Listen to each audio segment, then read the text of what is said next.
take it. I said, Drum, I seen it, it's pouring, I'd wiped it off, I'd let you crank it up, and I'd watch it go right back running like you'd left the hose off. So, I mean, it was pouring, you could watch water going down in the radiator leaking so bad. But I went back here. Come on, Robert. He was praying. He was trying to show me on his phone, he said he was praying that, he said, God, I don't know what I've done. I've spent all my money. I got to go see my aunt. She's trying to pass away down there. They're going to call hospice. And I went over there and I crawled under that truck. And everywhere, and I said, well, something's happened. I told Ron, I said, brother, I ain't never seen him. Nobody pray, you can take one shiver and stop leaking. It just don't happen. Lentex leak, you're going to replace it. Anybody knows anything about shit Lentex, you're going to replace it. But he is a good man, and I get the privilege to work with him from time to time. He works in a different department, but if he calls me over there to fix anything, he's going to try his best to do it. He ain't out there just to draw a check, but he's a good man to God, and I'm glad I got people like that praying for me too. Amen. We're going to sing a few more songs. I want to go ahead and try to sing mine if I can. And then anybody else that's got a song on your heart, we're going to let you sing today. And if you've got anything you want to say about your pastor, go ahead, sister. I would love for Brother Stephen to sing a song. I Yes, talked to ma'am. him before church, and I would love for him to He can sing. So, y'all pray for me as I try to sing this song. I was asked to sing it this morning, and I will try to sing it. Y'all pray for me.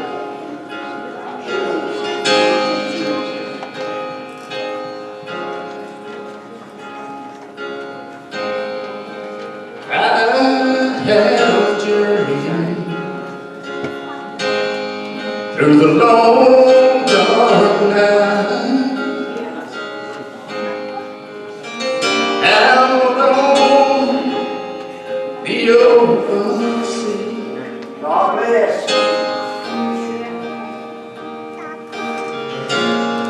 By faith alone, sight unknown, and yet his eyes were watching me. Bless the Lord. The anchor holds, though the ship is bound. The anchor holds,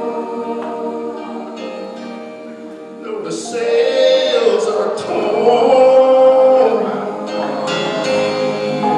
I have fallen, no matter me,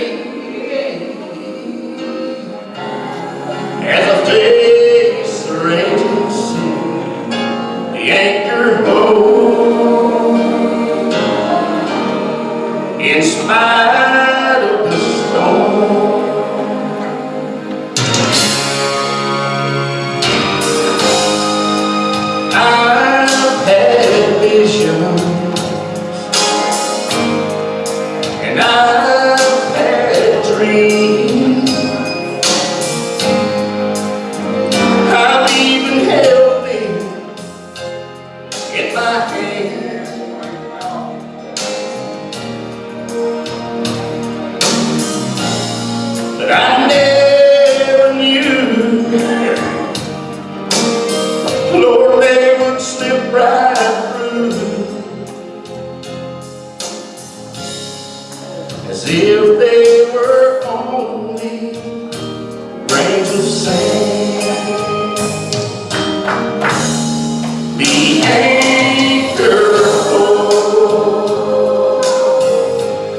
raging sea, the anchor holds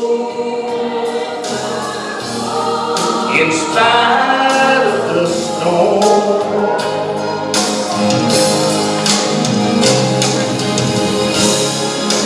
I have been young, but I'm older now,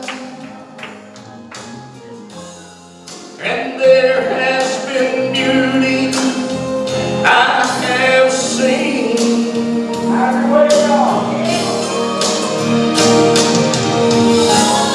But it was in the night, through the storms of my life, that's when God proved His love to me. The anchor holds, though the ship is battered. The anchor holds, though the sails are torn. I have fallen on my knees at the face of raging sea. The anchor holds in spite of the storm. Yes, I have fallen on my knees at the face of the raging sea. The anchor holds in spite of the storm.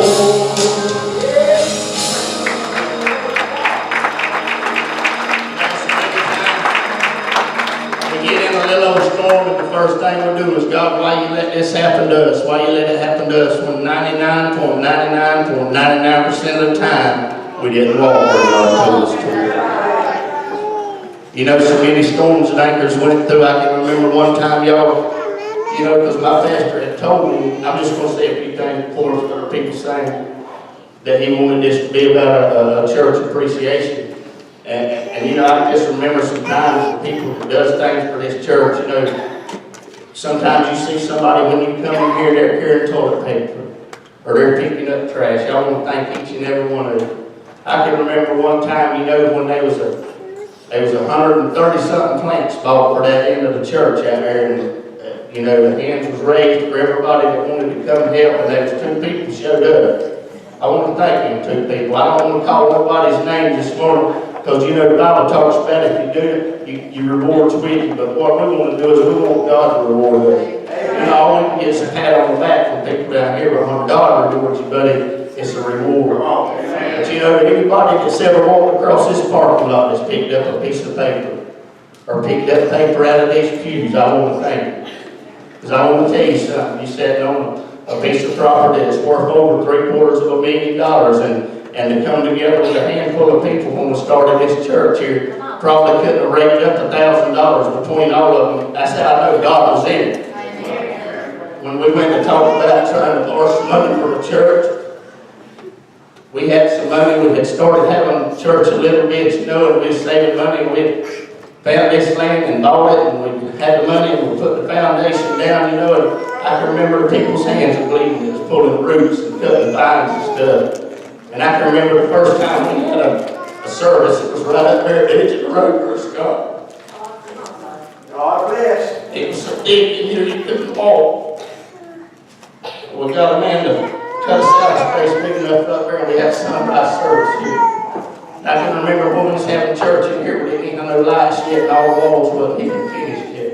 I want to thank everybody that ever had anything to do with all the people that took vacation from over here to work at this church.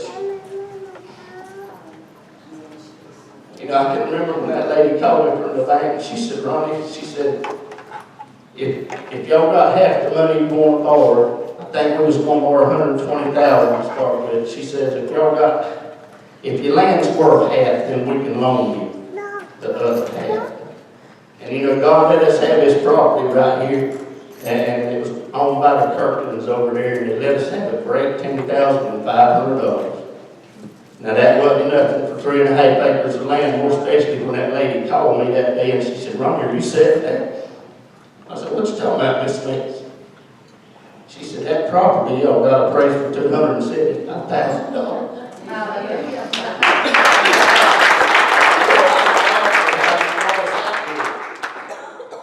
And for the people, you know, I can remember when I told a person that we was going to start a church, they brought me the first $1,800, I believe, and $50 and handed it to me, and they says, "I want to pay my tithes to your church." And that was the first money we had to start this church. I was just crying, but you know, I wasn't expecting them to start moving. But there was people that's come out here and worked, y'all, that's not here no more, that's gone on to live with the Lord. I can't thank him today, but everybody else that has anything to do, takes a piece of paper up off of these pews, or checks and makes sure the bathrooms is just flushed and all before we leave out, you know. Make sure stuff's turned off. I don't thank each and every person that comes here. And I know my pastor wants to thank you for coming and sitting on these pews. Because we got a loving pastor, y'all, and after I talked all this talk, and when I go to speak, I'm going to speak a little bit about my pastor before I do today. But who was going to sing? Steve, you ready to sing, buddy? You come on and sing. While they coming, does anybody want to say something about our pastor? I want to give thanks for my pastor. And you walk and you talk. I see a lot of people sometimes, and some of the things that, you know, he said to me, like, number one, I was at work one day, and I think the people, they all, and I asked them, "You know what number one is?" And they said, "No." I said, "Stick your finger out and turn it back." And that makes it number one. But if you think our pastor, he's the same today, if you meet him today, he's the same today, he'll be the same tomorrow. You walk a mile in his footsteps with the burden that he has to take. With each and every one of us said, you know, we don't think we might not be a burden, but he prays for us. And if your family gets sick, he'll be there. And you can't say that too much about it. And if you walk a road down there and he stands behind that pulpit, you stand behind that pulpit and try to tell him what God said and what they. You know, another thing he said when he preaches out of the Bible and all, he'll tell you about it. But also, he wants you to look in the Bible and read along with him.